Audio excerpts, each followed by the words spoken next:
नमस्कार. मधुरम चॅनेलमध्ये तुमच्या सगळ्यांचं पुन्हा एकदा स्वागत.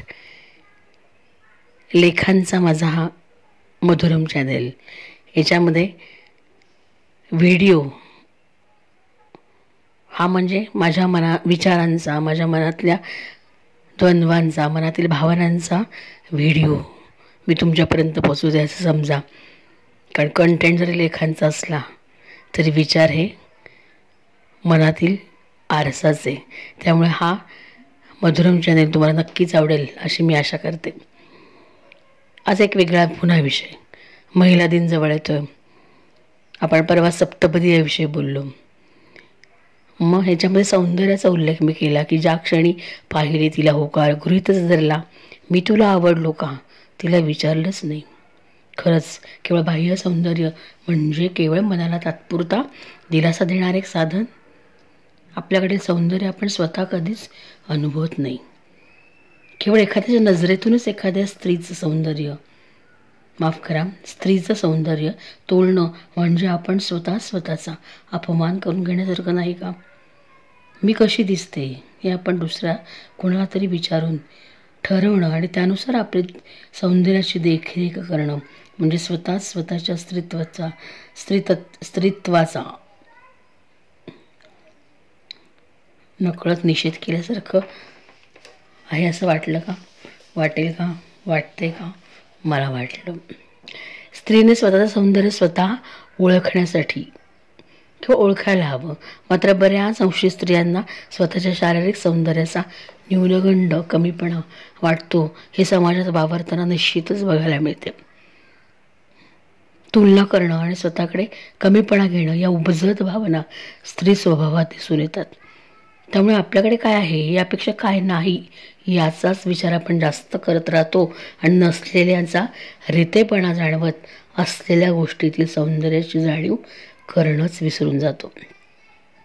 केवळ पुरुषांना काय आवडेल याचा विचार करूनच आपण स्वतःला घडवत असतो का? एक स्त्री म्हणून सहजच विचार आला. पण केवळ पुरुषी जाणीवांना कवटाळून स्त्रीने स्वतःत बदल करावेत का? अर्थात बदलत्या काळानुसार तिने ते केलेही. स्त्रीची प्रतिमा दिवसेंदिवस उंचावते आहे. तिच्या सौंदर्य कल्पनाही विस्तारताना दिसतात. मग स्वतःला प्रतिभावान करताना सौंदर्याचा विचारही बदलतो, संदर्भ बदलतात. आत्मविश्वास हा एक सौंदर्याचाच भाग हे ओळखायला हवं. केवळ नाकेडोळे सौंदर्य, गौरकांती म्हणजे सौंदर्य नव्हे, तर शरीराबरोबर मनाची सुंदरता ही स्वतःच्या नजरेतून ओळखणं म्हणजे देखील सुंदरताच. मग शारीरिक सुंदरतेचा न्यूनगंड कुठेतरी बाजूला पडेल. मीनेच माझ्यातील सौंदर्याचा विचार केला तर असा विचार आला. अगदी सकाळी उठल्यानंतर स्वतःच्या 2 करकमलाकडे, हाताकडे पाहून आपण आपल्याच हाताचे सौंदर्य हाळू. ती हातांची सुरेख उंजळ तुमच्या देण्याची भावना, संवेदना जागृत करतात. पर्यायानं मनाची कोमलता सकाळीच दर्शवतात. सकाळीच अंगणातल्या छोट्याशा कुंडीजवळ स्वतःच्याच हाताने काढलेली बारीक नक्षीदार रांगोळी पाहिली तर तुमच्याच बोटातील सुंदरता तुम्हाला जाणवेल. हे देखील सौंदर्यच. घरातील प्रत्येक वस्तूतील नीटनेटकेपणा, पडद्यांची रंगसंगती स्त्रीने निहाळली तर तिला तिच्यातीलच कलाकाराची जाणीव होईल. अगदी स्वयंपाकघरात ठेवलेल्या सर्व वस्तूंचे नियोजन तिला तिच्या उत्तम गृहिणी असण्याचे सौंदर्य जाणवून देईल. शाब्बासकीची थाप देईल. अरे हेही मी किती छान करते हे ती पाहिल स्वतः. आणि सौंदर्य बघणाऱ्याच्या नजरेत असतं असं म्हणलं तर मग ते आपल्याच नजरेत का नसावं?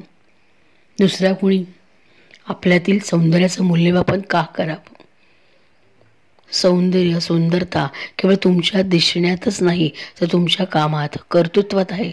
स्त्री पुरुष समानतेत स्त्रीने कुणाच्या नजरेतून स्वतःला घडवणं म्हणजे स्वतःची अस्मिता धूसर करण्यासारखं आहे. तुमची सुंदरता तुमच्या विचारात असते. एखाद्या गायिकेची सुंदरता तिच्या सुमधुर आवाजात, हीच तिची अस्मिता. मग ती शरीराने सुंदर असो वा नसो, तिचा गळा तिची सुंदरता दाखवतोच. एक स्त्री म्हणून आपण करत असलेलं कोणतेही काम म्हणजे आपल्यातील सुंदरतेचं प्रकटीकरण. फक्त तसा विचार हवा, तो करणं हे तुमच्या मनावर आहे, तो बाहेर नाही. तर तो तुमच्यातच आहे आणि तुमच्याच म्हणजे आपल्याच मनाने. आता मी तुमचंच प्रतिनिधित्व करते म्हणून आपल्याच मनाने शोधायला हवा प्रत्येकीनं. अहो एखाद्या गोष्टीमध्ये व्यक्त होणं, जसं मी आत्ता होती, व्यक्त होणं म्हणजे देखील तुमच्या माझ्यातील सुंदरताच की. आपलं मत योग्य पद्धतीनं सादर करता येणं सुंदरताच. ती आपली आपण शोधायला हवी. स्त्री म्हणून मुलगी, बहीण, बायको, नणंद, भाऊजे, सून, आई, सासू, मैत्रीण अशा प्रत्येक नात्यात तिला वेगवेगळी भूमिका पार पाडावी लागते. मग ह्यात समजावून घेणं महत्त्वाचं असतं. समजावून घेणं ही देखील एक सुंदरताच तुमच्यातील. तुमच्या बोलण्यातून, शिष्टाचारातून, वागणुकीतून ते सतत प्रदर्शित होत असतं. हे सौंदर्य आणि ही सुंदरता जी आपण कधी अनुभवतच नाही. आपापल्या कार्यक्षेत्रात घेतलेली झेप म्हणजे देखील एक सुंदरताच. त्याची अनेक उदाहरणं देता येतील, तुम्हाला माहिती आहेत. एखादी कवयित्री सुंदरता तिच्या शब्दात आहे, किंवा एखाद्या राजकारणामध्ये काम करणाऱ्या स्त्रीचं सौंदर्य तिच्या निर्णय क्षमतेत आहे. आपल्या मुक्ताबाईंची सुंदरता त्यांच्या ओव्यामध्ये होती. मेरी कोमची सुंदरता तिच्या ठोशात असं आपण म्हणूया. शांताबाई शेळकेंची सुंदरता त्यांच्या काव्यात होती. रमाबाई रानडे, सावित्री अशी अनेक किती नावं घेता येतील. आपल्या पहिल्या स्त्री शिक्षिका सावित्रीबाई फुले यांचं उदाहरण तर आपल्याला माहितीच आहे. आज त्यांनी त्यावेळेला दाखवलेलं कर्तृत्व म्हणून आपण आज आपलं अस्तित्व इथे सिद्ध करतोय. म्हणजे तुमचं काम, त्याचं प्रात्यक्षिक ही देखील एक सुंदरताच.